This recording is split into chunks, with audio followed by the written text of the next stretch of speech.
For the love of God, won't somebody please think of the cookies? Everything you need to easily pass English ATAR. English ATAR made simple.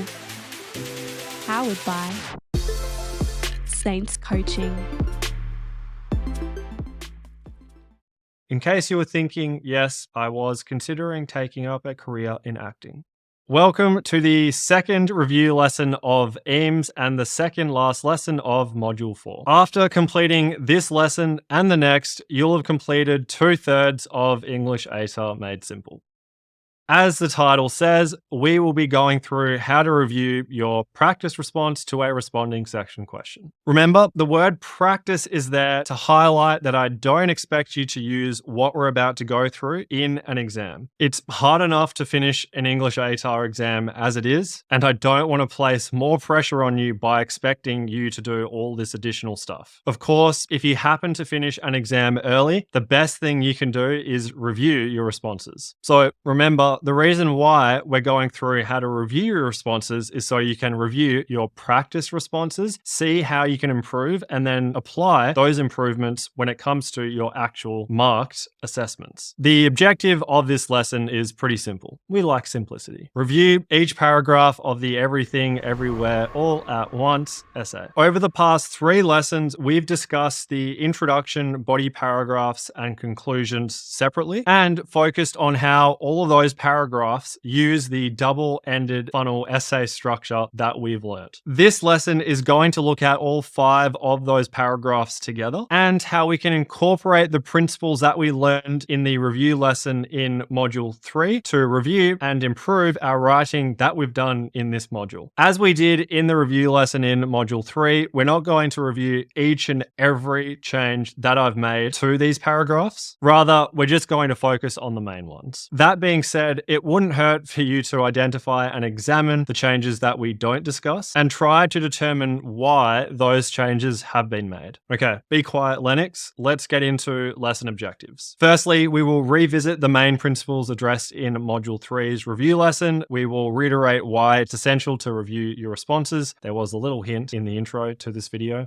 just a little one. Then we will restate the guiding principle of reviewing responses. We will define writing concisely, outline the elements of the definition. From there, we'll outline how to make your writing more concise. After that, we will discuss a very important question regarding how long your response should be. From there, we will review the essay on Everything, Everywhere, All at Once, which is example number 2 that we've referred to throughout this module. We'll do that by reviewing the introduction, reviewing BP1, BP2, BP3, and then reviewing the conclusion. After that, we'll highlight one overarching point of feedback and finally outline a simple summary. Let's recap the main principles addressed in Module 3's review lesson, starting with why it's essential to review your practice responses. Let's just cut to the chase. It's important because reviewing your practice writing will improve your exam writing. You might recall the analogy that we discussed in Module 3. Failing to review your practice responses is like baking cookies and not eating any. It's a waste. Think of the cookies. What is the rationale for this statement? Well, when we go and do a response, we start off by planning it. Similarly, when we go and bake cookies, we start off by gathering and mixing the ingredients. After we plan our response, we write it. After we gather and mix our ingredients, we bake the cookies. Once we write our response, we review the response. Once we bake the cookies, we eat the cookies. Once we review the response, we improve the quality of our writing. Once we eat the cookies, we satisfy our craving for cookies. Once we improve the quality of our writing, we increase our English ATAR mark. Once we satisfy our craving for cookies, we live our best life. The point being is, reviewing your practice responses is a prerequisite for increasing your English ATAR mark. Just like eating cookies is a prerequisite for living your best life. Because this is a very important matter, I need to be clear. I'm not saying reviewing a practice response is as satisfying as eating a cookie. That's outrageous, especially if it's a get chunky cookie. I am saying that writing a practice response and failing to review it is like baking cookies and not eating any and just letting them go to waste. Don't let that happen. please. You've come all this way, written your introductions, your body paragraphs, your conclusions. Now it is time to truly benefit from all of that practice writing by reviewing what you've done. So that is why it's essential to review your responses. This is the guiding principle of reviewing responses. Hopefully you remember it is writing concisely. In Module 3's review lesson, I justified why writing concisely is so important by referring to the examination design brief on page 15 of the syllabus document. Specifically, I referred to the comprehending section part of that exam design brief. The responding section part of the design brief doesn't say anything about writing concisely, but that certainly doesn't mean that it's not important. As we've said, writing concisely means writing comprehensively, briefly, and clearly. Writing comprehensively, briefly, and clearly is just as important in the responding section. Actually, writing concisely is arguably more important in the responding section because, as we know, this section is worth 40% of the exam and the other two are each worth 30%. Plus, it's common for students to go from writing 2 responses in the comprehending section, completing each in 30 minutes, to going to the responding section where they only have to write 1 response in 60 minutes, and then thinking that this extra time just to write 1 response is a license to blabber. That is not what we want to do, especially considering this section is worth the most marks. What we want to do is write an airtight response where every single word serves the purpose of advancing your thesis. Moving on, this is our definition of writing concisely. It is addressing each part of the question in a few words and with no ambiguity. Remember, ambiguous or ambiguity means something is open to interpretation. I already referred to the elements of the definition earlier, but here they are in all of their glory. Addressing each part of the question refers to being comprehensive, then in a few words refers to being brief, and no ambiguity refers to being clear. So writing concisely is the guiding principle of reviewing our responses. We know what the definition of writing concisely is, and we know what the elements of that definition are. The next question is, how can we make our writing more concise? We can do this by focusing on each element of the definition. The first element is comprehensiveness, and your response will be comprehensive as long as you address each part of the question. As we established in Module 3's review lesson, your response will be comprehensive if you properly plan using the planning steps and incorporate that information into your response. So that is how we can address the comprehensiveness element of the definition. Here's how we can address the other two, the brevity and clarity elements. To ensure your response is brief and clear, ask yourself the following questions. Firstly, does this sentence, phrase, or word add value to my response? Remember, adding value just means writing something that relates to the question and your thesis. So, does this sentence, phrase, or word add value to my response? If it doesn't, delete it. If it does, ask the following question. Can I write this sentence, phrase, or word more clearly? If you can, rewrite it. If you can't, leave it. These 2 elements of writing concisely, brevity and clarity, will inform the way we review the essay on Everything Everywhere. Before we review that essay though, I want to address a question that you've no doubt had over the years in high school. How long should my response be? You've probably asked or at least heard someone ask a teacher this question, and they have probably replied saying something like, "How long's a piece of string, Jimmy?"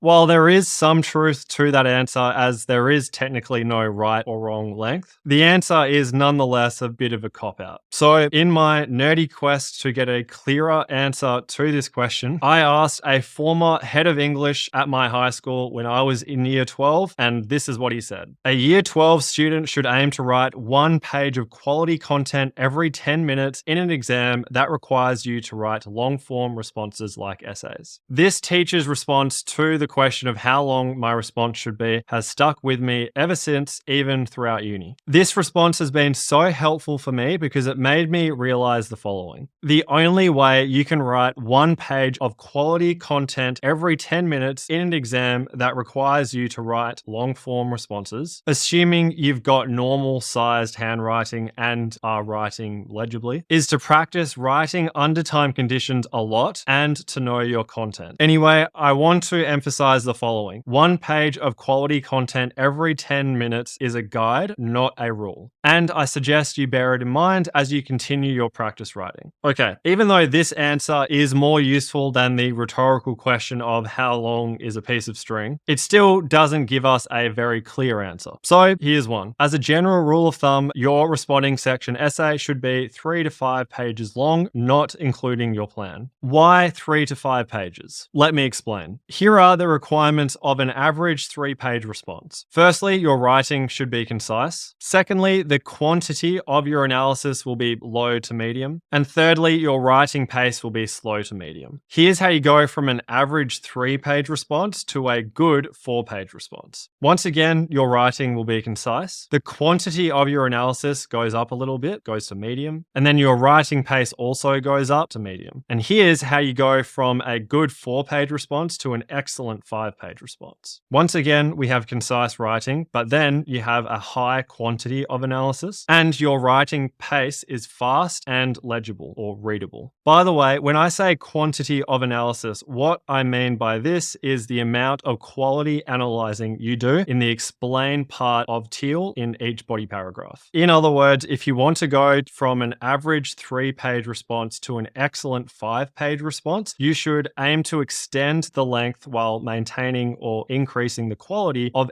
each body paragraph's explain part, or write an additional body paragraph. All right, that is how long your response should be. Now let's get to the crux of this lesson, which is all about reviewing the essay on everything, everywhere, all at once. We'll take a brief look at the original version and reviewed version of each paragraph in their entirety before we go in and discuss some specific details about each paragraph. Here's the question that this essay relates to. Explain how at least one text has transformed or adapted genre to alter an audience's attitude towards an issue or concept. And as I just mentioned, and as we already know, the essay relates to this text. And here is the introduction. Here's a key that you can refer to make sense of the changes that we've made from the original version of each paragraph to the reviewed version. Instances of unnecessary repetition will be in red. Text that should be deleted will just be struck through. Sentences that are unclear and should be restructured will be underlined. Any parts of a paragraph that should be reworded will be in bold. And lastly, any sentences that should be rearranged or moved will have a little arrow next to it. And here is the key that you can use for the reviewed version of each paragraph. Quite simply, the new information will be in purple. Here's the original version of the introduction. Here is the reviewed version. It doesn't take a genius to work out that there is one very minor change made to this intro. So let's just get stuck into it and quickly address what that change is. It refers to an instance where I've just deleted some text. The original version is, although Everything Everywhere's most appropriate classification is arguably science fiction, it could equally be regarded as an action, adventure, comedy, coming of age, drama, fantasy, romance, or superhero film. What's my issue with this sentence? Well, instead of saying, although Everything Everywhere's classification is science fiction, I include 2 filler words by saying, although Everywhere Everywhere's most appropriate classification is arguably science fiction. These filler phrases, most appropriate and arguably, just add some unnecessary clutter to the sentence. So omitting one of those filler phrases just makes this sentence a little bit more concise. Some feedback for this paragraph. I tried to look for other things, and honestly, I was quite happy with it. So this relates to the following point. Give yourself credit where credit is due. Don't make changes to your response unnecessarily. After reading my introduction, it was pretty good. I just wanted to change that one word or delete that one word.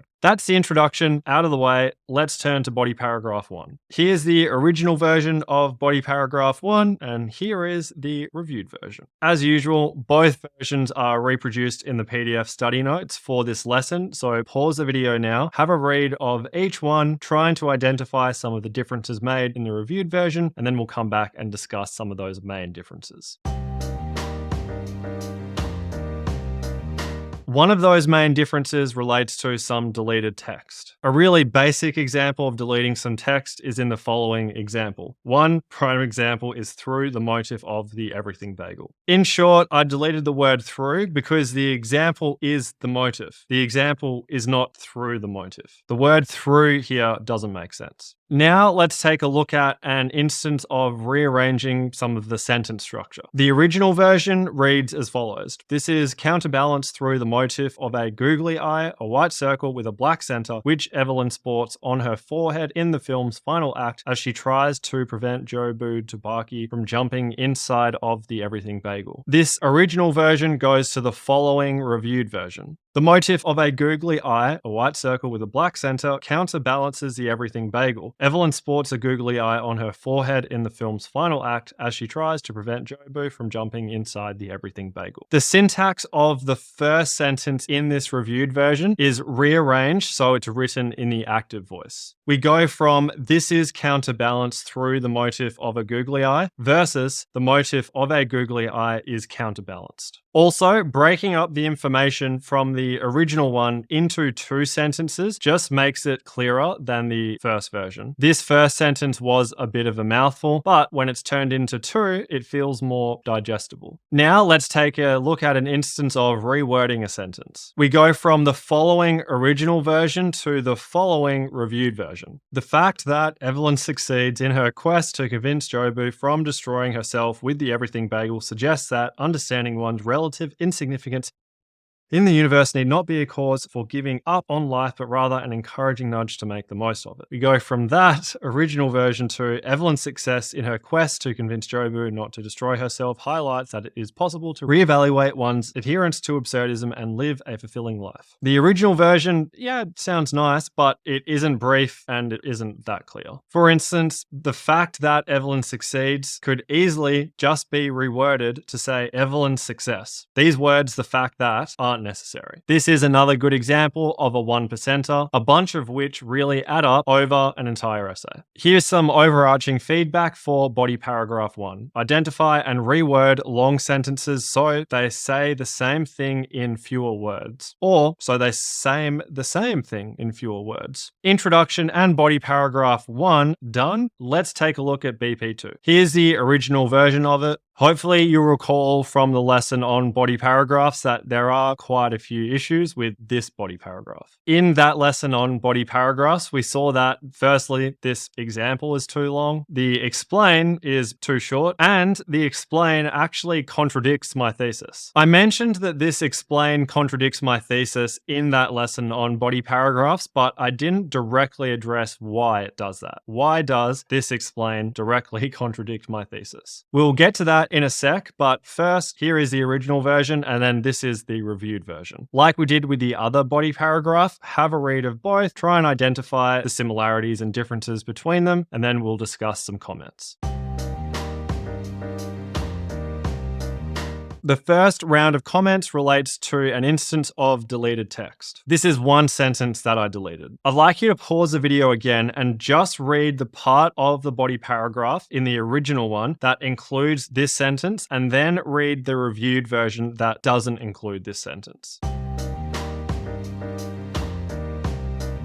My question for you is, does this sentence add value to my response? Does the paragraph make sense if I delete it? Hopefully you think, yes, the paragraph does make sense if I delete it, and that is why I deleted it. Trust me, if you train yourself to be ruthless like this and cull unnecessary sentences in your responses, it will pay off when it comes to writing actual responses in the exam. Here's another example of deleted text. This is the explain that is 1, too short, and 2, contradicts my thesis. The protagonist's erratic behavior in this sequence indicates that she has capitulated to the reality of a purposeless existence. And here is the reviewed version that complements rather than contradicts my thesis. The relevant part of my thesis that I'm referring to is as follows. Everything Everywhere All at Once transforms the sci-fi genre to alter sci-fi enthusiasts' attitude towards absurdism from one of disapproval to one of acceptance. This explain says the protagonist believes our existence has no meaning. Saying this would hardly make the audience accept that concept. Therefore, this overly brief explain contradicts my thesis. As a result, I fixed this explain by saying the audience feels uplifted because they're reminded that meaningful relationships matter regardless of how insignificant our existence is. Those are some examples of deleting some text. Now let's take a look at rearranging syntax. We go from the following original version to the following reviewed version. In the original version, there's no explanation of what a Jobu-like fashion means. I meant to say that Evelyn, who is the protagonist, was acting chaotically and recklessly like Jobu, but the syntax or sentence structure of this original version didn't communicate that very clearly. And here's an example of rewording a phrase. This original version, one scene in the film is a particularly powerful illustration of this, goes to the following reviewed version. One scene in the film is a compelling illustration of this. This phrase, particularly powerful, is literally the definition of the word compelling. Why use two words when one will suffice? Write concisely. Some overarching feedback for body paragraph number 2. We have the following point. Prioritize answering the question and substantiating your thesis over using fancy diction. 3 paragraphs down, 2 to go. Original version of body paragraph number 3. This is a big boy. Here's the reviewed version. A not so big boy. Pause the video, read each version, look for the similarities and differences. See you when you're done. Now for some comments regarding that paragraph, starting with some unnecessary repetition. We go from the following original version to the following reviewed version. As we can see in the original version, I use this phrase, the frame, twice, pretty close to one another. So in the reviewed version, I simply just delete the second, the frame. This is a minor change, but it still enhances the flow of the sentences. Now let's take a look at some deleted text. This part of the sentence lists some structural devices that Everything Everywhere uses, like embedded narratives, headlines, alternating aspect ratios, but I actually don't refer to them in the rest of the paragraph. In other words, I don't refer to any of these devices to substantiate my thesis and ultimately answer the question. This means this part of the sentence doesn't add any value to my response, therefore it should be deleted. Now for some rearranged syntax. Original version and reviewed version. This example relates to the transformed genre to alter an audience's attitude part of the question. Specifically, notice how the question says transformed genre to alter an audience's attitude. There's a direct relationship between transforming genre and altering the audience's attitude. Transforming genre is done to alter the audience's attitude. The original version of this sentence doesn't convey that relationship at all. Here I say, thereby encouraging the audience to reframe their outlook on life, which refers to the alter the audience's attitude part of the question, and transforming the sci-fi genre in the process. The word "and" here is kind of suggesting that those two parts of the question don't relate to each other. So instead, I rearrange the syntax to make it effectively transforming the sci-fi genre to encourage the audience to reframe their outlook on life, which is essentially the alter the audience's attitude part of the question. This reviewed version is telling the marker that I understand the intricacies of the question much better than this original version. Here's an example of rewording a part of a sentence. We go from this original version to this reviewed version. The original version has the relative insignificance of our existence in the universe means we can worry less and love more.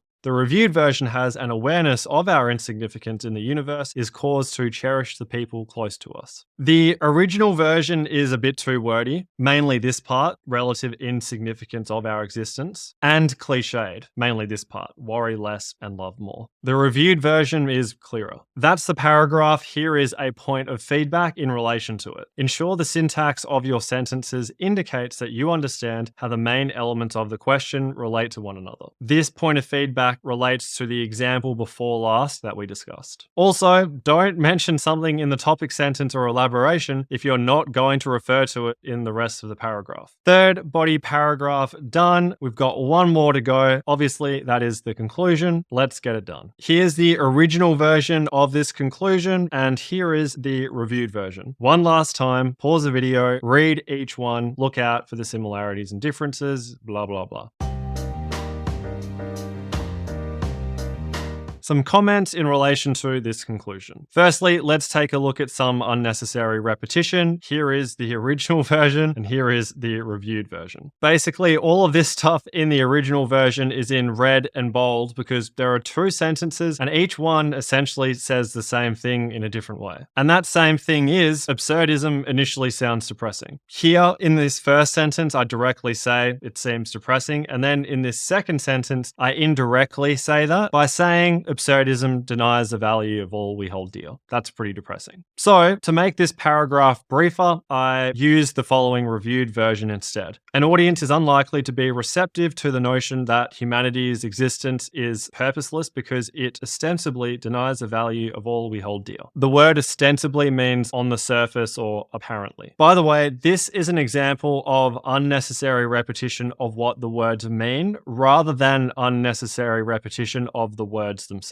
As I said, there are two sentences in this original version, and the meaning of both sentences is unnecessarily repeated. Now let's take a look at some deleted text, and also an instance of rewording a sentence. This is the original version, and this is the reviewed version. The original, myriad aspects of the film work to achieve this effect. Primary among those include Daniel's absurdist directorial style. The reviewed version, this is primarily achieved through Daniel's absurdist directorial style. The reviewed version uses 5 words to say what the original version says in 14. Some feedback about this paragraph. Identify nearby sentences with the same underlying meaning and condense them into one concise sentence. That's the conclusion. Now let's take a look at each feedback point from all of the paragraphs to create one overarching point of feedback. This one overarching point of feedback is why we are doing all this practice writing in the first place. This is what it's all about. This is eating the cookie. Feedback from each paragraph. This was the point of feedback from the introduction. Give yourself credit where credit is due. Don't make changes to your response unnecessarily. Feedback for body paragraph number 1. Identify and reword long sentences so they say the same thing in fewer words. Body paragraph number 2. Prioritize answering the question and substantiating your thesis over using fancy diction. Body paragraph number 3. Ensure the syntax of your sentences indicate that you understand how the main elements of the question relate to one another, and also don't mention something in the topic sentence or elaboration if you're not going to refer to that thing in the rest of the paragraph. Finally, the point of feedback for the conclusion. We just had a look at this. Identify nearby sentences with the same underlying meaning and condense them into one concise sentence. My task now is to take a look at each feedback point for each paragraph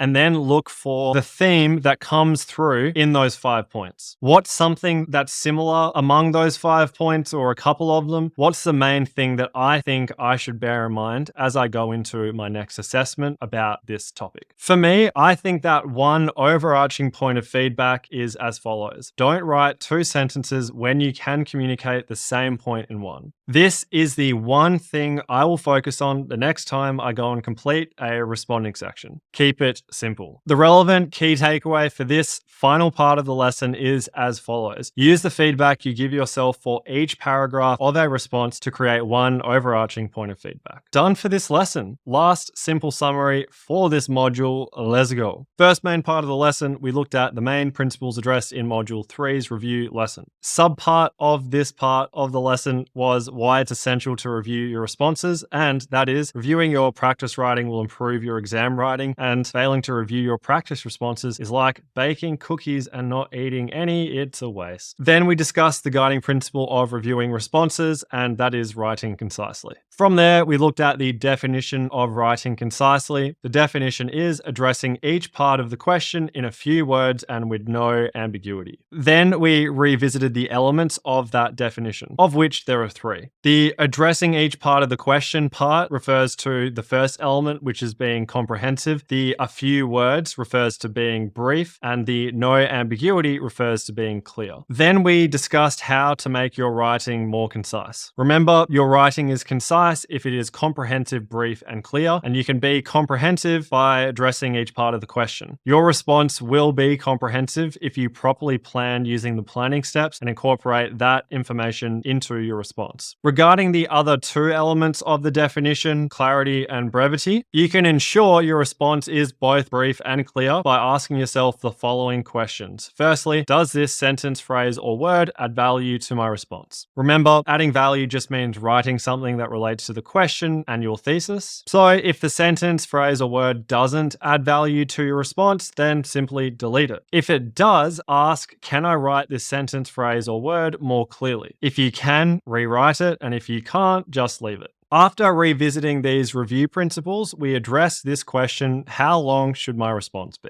Key takeaway here, as a general rule of thumb, your responding section essay should be 3 to 5 pages long, not including your plan. You can go from an average 3-page response to an excellent 5-page response by extending the length while maintaining or increasing the quality of each body paragraph's explain part, or write an additional body paragraph. After that, we spent the rest of the lesson really just looking at the essay on everything everywhere all at once. There were lots of things to be said about each individual paragraph, all of which were quite specific to the content, but I think and hope that you had some good insights about how you can apply that stuff to reviewing your own essay. So in light of that, when you are reviewing a responding section response, look out for opportunities to firstly identify unnecessary repetition, secondly delete some text, then rearrange syntax, reword ambiguous words or phrases, and move sentences. Note, I didn't identify any sentences that needed to be moved in that essay, but you might identify some in your responses. After that, we looked at one overarching point of feedback for that essay on everything everywhere. This involved using the feedback I gave myself for each paragraph of the response to create one overarching point of feedback that I'll bear in mind the next time I go and complete a responding section. Done! The activities for this lesson require you to complete one final rep of your plot synopsis for your studied texts. They also get you to follow a similar 2-step review process that you followed in the review lesson of Module 3. Emphasis on similar. It's not the same, so make sure you read the instructions carefully. Okay, that's pretty much all from me. Remember, don't let those cookies go stale. Eat them and review your work. The next lesson is a practice lesson like the equivalent lesson in Module 3. It doesn't have a video component to it, so I won't see you there, but I will see you in Module 5 where we will conquer the composing and I'll be wearing a hot red shirt. Until then, keep it simple.